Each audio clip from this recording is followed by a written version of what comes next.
এবং সবচেয়ে ভয়ঙ্কর ব্যাপার হচ্ছে আপনি যখন কারোর উপর জুলুম করেন, ওই মাজলুম আর আল্লাহর মাঝখানে কোনো ফারাক থাকে না। আল্লাহ ওই ফারাকের পর্দা উঠায় নেয়, দোয়া করলেই ওটা আরশে যেয়ে কবুল হয়ে যায়। খবরদার, মজলুমের কান্না কখনো বৃথা যায় না। জীবনের কোনো না কোনো সময়ে এর প্রায়শ্চিত্ত আপনাকে করতে হবে। জীবনের কোনো না কোনো সময়ে এর প্রায়শ্চিত্ত করে আপনাকে মরতে হবে। বদদোয়া করছে, ডাইরেক্ট কবুল।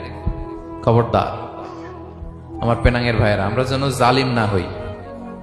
In it's any form, operation in it's any form, যেই কোনো ভাবে, যেই কোনো ক্ষেত্রে, যেই কোনো ধরনের হইতে পারে জুলুম। কাউকে আপনি ছোট্ট কোনো কাজে ঠকালেন, বন্টন নীতিতে ঠকালেন, হ্যাঁ, জমি মেরে দিয়ে ঠকালেন, আমানত মেরে দিয়ে ঠকালেন, ইন ইটস এনি ফর্ম যদি জুলুম করে থাকেন, খবরদার, মজলুমের কান্না কখনো বৃথা যায় না।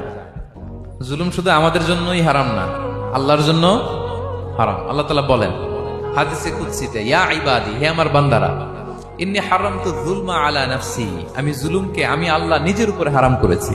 ওয়া জাআলতুহু বাইনাকুম মুহাররামা, এবং এই জুলুমকে তোমাদের উপর হারাম করেছি। ফালা তাযালামু, তোমরা একে অপরের উপর জুলুম করো না। জুলুম শুধু আমাদের উপরই হারাম না, আল্লাহ নিজের উপরও হারাম করেছেন। তাহলে জুলুমের সাথে কি মুমিনের কোনো সম্পর্ক থাকতে পারে? পারে না।